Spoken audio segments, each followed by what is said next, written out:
What is going on, everyone? My name is Andy. Welcome back to another FPL video. In this one, we are talking FPL free hit for game week 29. Bit of a guide, going to go through some players, some thoughts on structure around using the free hit, and obviously have a draft at the end as well and do some tinkering. So it's not just going to be one draft. Here it is. It's going to be talking about different players that you might want to consider that I've not put in the main draft but are also worth looking at, and the reasons why as well. These videos always go down well, so if you do enjoy it, please do give it a like and hit subscribe if you're new around here as well. Loads more content to come this week and for the rest of the season, of course. Otherwise, let's jump into it. So as we know, there's only 4 fixtures happening in game week 29, i.e. there's only 8 teams playing. So I thought first of all we'd have a look at their underlying numbers. So we're looking at expected goals and expected goals conceded over the whole season, right? Ranked per game. Now, obviously, I know that certain things happen throughout the season where maybe a defense or an attack gets worse or better, but bigger sample sizes tend to be a little bit better.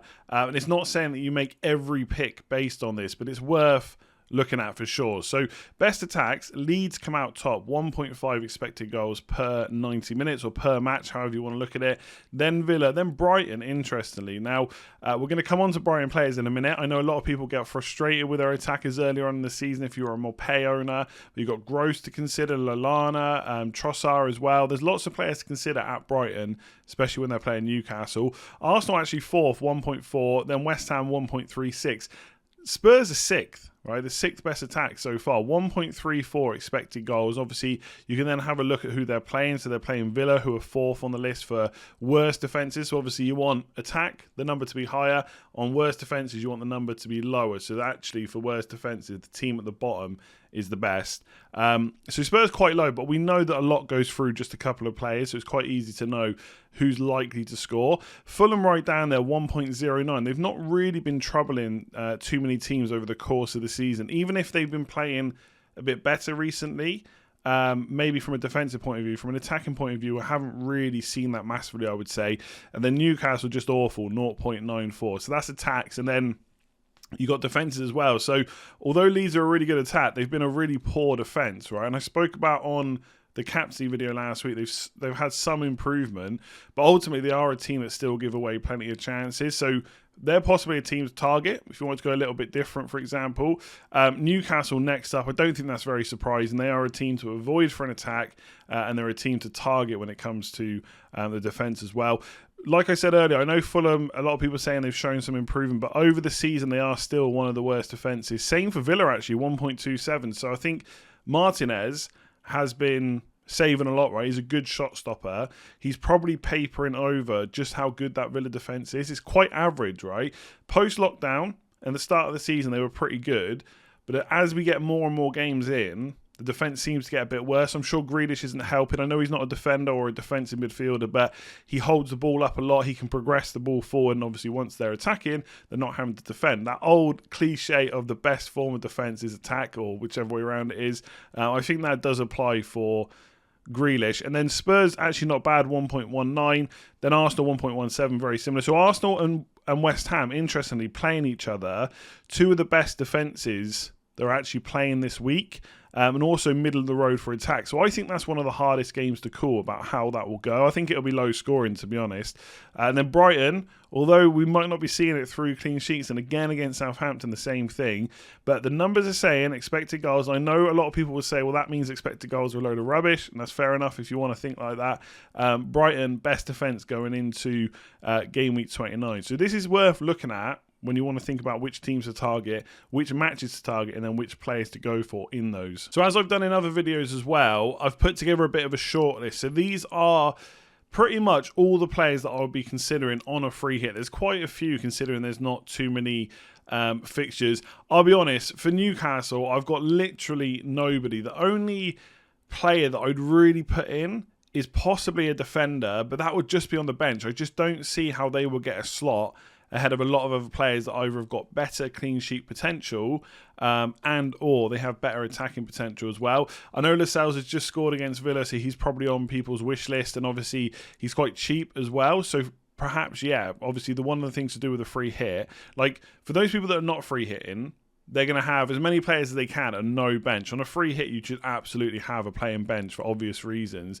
And so maybe you put Lascelles on that. But when I've put the players here, I'm thinking from a first 11 point of view. And unfortunately, Newcastle just not very good in attack, not very good in defence. Therefore, I wouldn't consider any of their players. And I know that might look bad. And I know I said that Villa looked like a locked-in clean sheet last week. It didn't happen. But I'm feeling like the same thing again for Brighton this week. So Leeds, Meslier, Dallas, Rafinha, Bamford. I've put a star next to Bamford and Son because we don't know, at least at the time of recording, I do not know what the injury status is and whether they'll be back. But I don't think there's really anyone else I'll consider from Leeds. Like, you look in the midfield, there's just no one that compares to Rafinha. You could go Rodrigo, but you're not going to go for him instead of Bamford, I don't think. Bamford's on penalties, better underlying numbers. There's not really too much more to say on that. You just... And the same with defence, right? You're not going to go Struijk. When in a week where there's going to be lots of money available, you're not going for Dallas, right? So they're 4 easy players. For Villa, Martinez, Target, Konza, Grealish and Watkins. I mean, Grealish should really have a star by his name as well because we don't know if he's definitely going to be back. I think this might be the week to go without Villa defence. I just think they're playing Spurs. Most of us are going to have at least 2 attackers from Spurs and probably Captain Kane for a lot of those, right? So I think going for Villa defence, I just don't see the kind of ceiling there. Obviously, if they do get something, it's going to be frustrating for free hitters because a lot of people own Martinez and they're going to play him this week because they don't have another keeper. So although I would consider him, I'd probably avoid. Similar to Fulham, I think the one player I'd look at here is Madja as a little bit of a differential up front, which I'll talk about a little bit more later on. But we know that Leeds' defence can be leaky, right? So we might see a bit of... I wonder if we'll see a bit of an open game in that Fulham Leeds. I don't know. It could be tight, but Leeds are going to go for it, and Fulham are going to try and play out from the back. And if they can get past that Leeds press, it could spell good things for Madja as long as he plays. I think it was just a rest for him in the last game. Brighton, it's not difficult, but there's a lot of players to choose from because it depends how much you want to spend. Do you want to double or triple up? So Sanchez, Dunk, Veltman, definitely in defence I'll be looking at. Gross, Trossard in midfield, maybe Lallana, but I probably wouldn't consider him above those two. And then Morpay and Danny Welbeck, don't write them off for a 1-week punt against Newcastle. Arsenal, Aubameyang, Lacazette, Saka, again, he probably should have an asterisk next to his name. He might not be fit. Tierney and Leno. And then Lloris, Reguilon, Son, Bale and Kane. I wouldn't be looking at anyone else from Spurs. I wouldn't be looking to double up on defence or anything like that. And then West Ham, Fabianski, Dawson, Cresswell. Again, I wouldn't go for Sofal over either of those 2 defenders, so he's not on the list. Obviously, if you've got him, fine. If you're not free hitting, but this is all about free hit. And then Lingard and Antonio. So that's the short list. Let's quickly talk about structure thoughts, and then we'll get to do some tinkering. So these are just some thoughts around how you might look to set up your team. So I've got 3-5-2 preferable. So that was actually left over from a previous free hit I did. But when I thought about it more and more, I kind of left it up, and I don't know if 3-5-2 is necessarily the preferable formation because I'm thinking about strikers, right? Everyone's going to have Kane, so he takes a spot. So then you've got 2 more spots. Bamford, yes, okay. I think if Bamford's fit, then going 3 up front probably makes more sense. But what if he wasn't? Then you've got Madja, Welbeck, Morpay, Antonio potentially, Lacazette if you can figure out who's going to play, if you think there's going to be goals. But if you didn't think there was going to be too many goals elsewhere, like West Ham, Arsenal, for example, and if you didn't trust Brighton attackers, and then if Bamford was injured or you didn't want to go for Watkins against Spurs, so I don't think is necessarily like essential on a free hit or anything like that. I know a lot of people own him, but I'm not necessarily looking at him for a free hit. Then you could just go 2 up front. It doesn't have to be 3-5-2. It could be 4-4-2, for example. But I don't think if Bamford's injured and out of this game, that going 3 up front is essential by any means. Who will keep clean sheets? Obviously, I've spoken about that a little bit already, but that is obviously the bread and butter of a defender. So Brighton versus Newcastle could be low scoring, especially in terms of Newcastle attack. And then really it's where do you want to kind of take a punt elsewhere? And you almost have to back yourself and just go for it. So if you think that could be West Ham, maybe Cresswell, maybe even a double up with Dawson and just hope that Arsenal don't get anything. But that's worth looking at. In terms of ignore teams playing against each other, so you'll know if you've watched my videos for a while and streams that I always just pick the players I think are best in those positions regardless of whether they're playing each other. Obviously, if you go for Cresswell and you go for Aubameyang, they play and Aubameyang scores, you lose your Cresswell points. But if he doesn't, you've potentially got Cresswell points. Now, some people, and maybe this is the way to play on a free hit, will go for the absolute highest ceiling, right? So that is backing one side. So you don't kind of hedge your bets. You don't go for a West Ham defender and an Arsenal attacker. You either go for Arsenal attackers and just bet against the clean sheet for West Ham, or you go for West Ham defenders and you back against Arsenal scoring.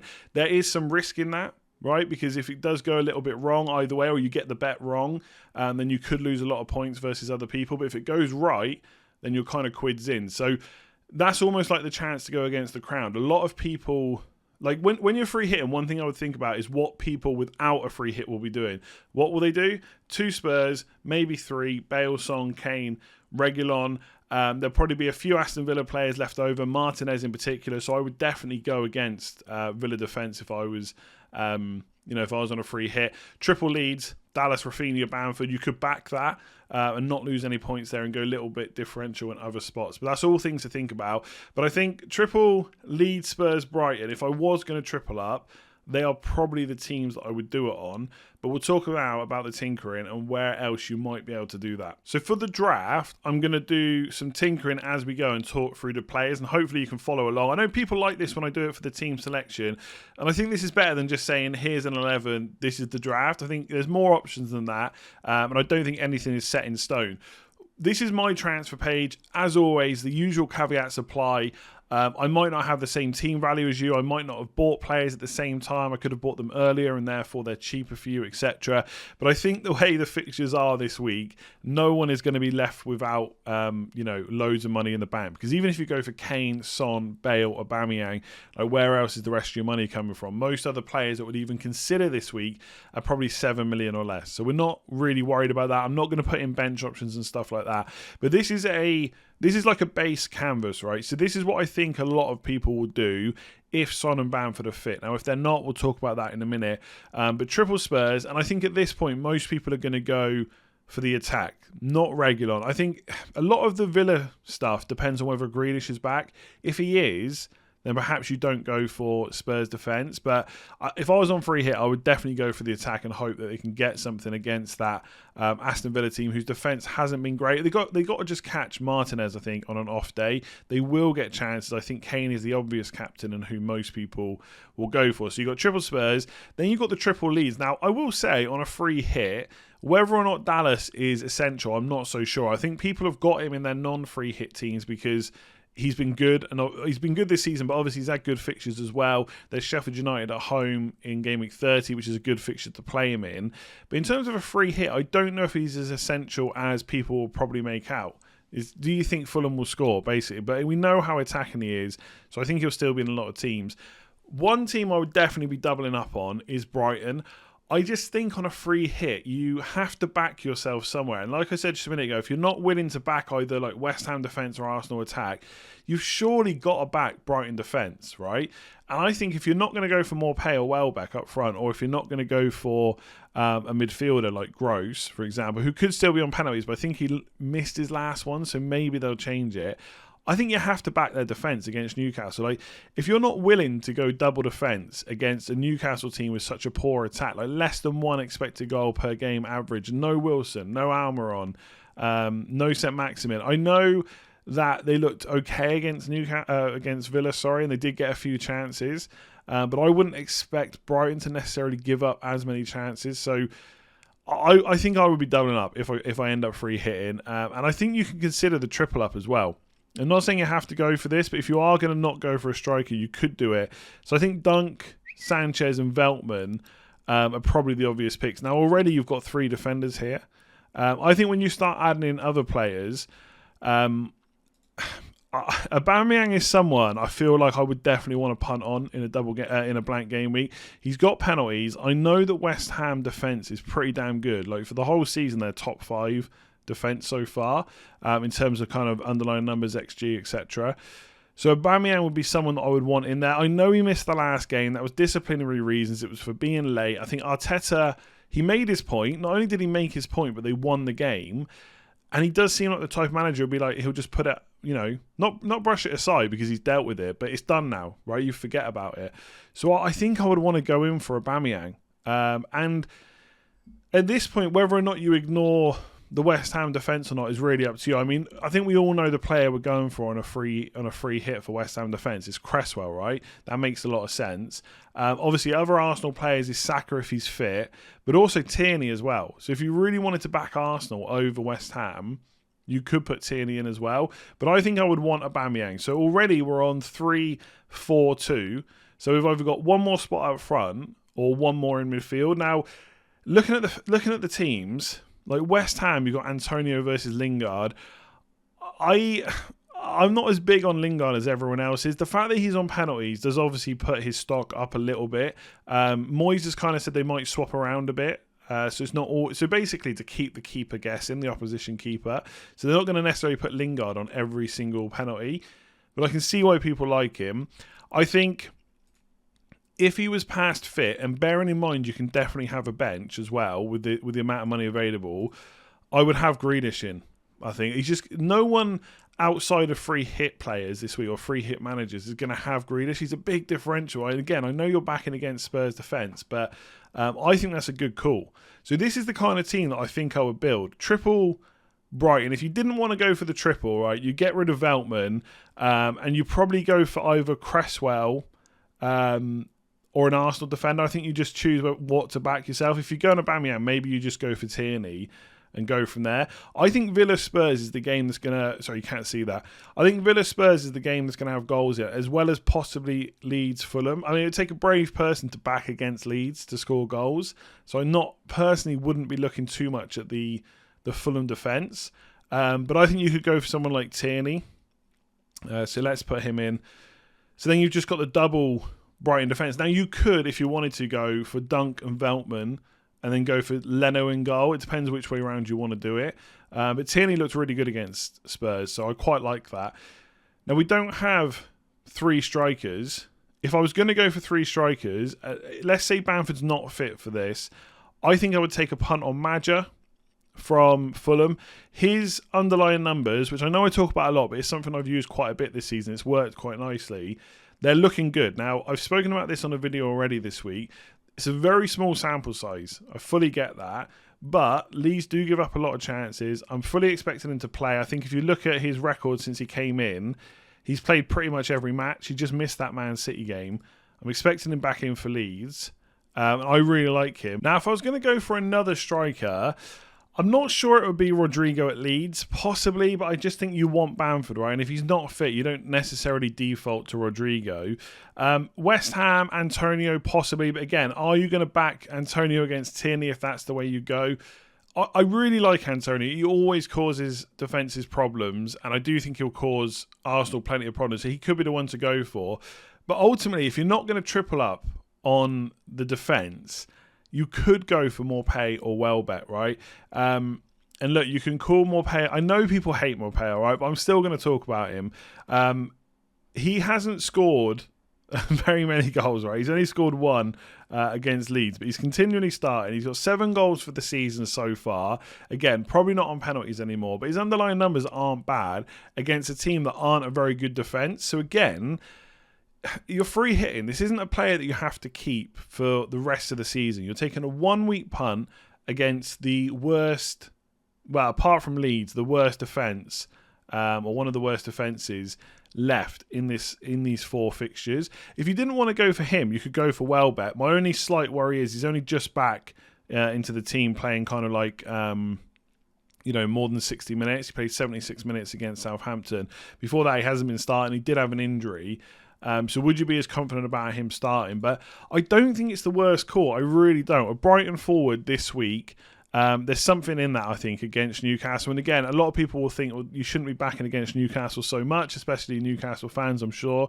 But that is a consideration. And then you can choose to drop one of your midfielders. Obviously, if Grealish or Son aren't fit, then you go for them, right? You get rid of them.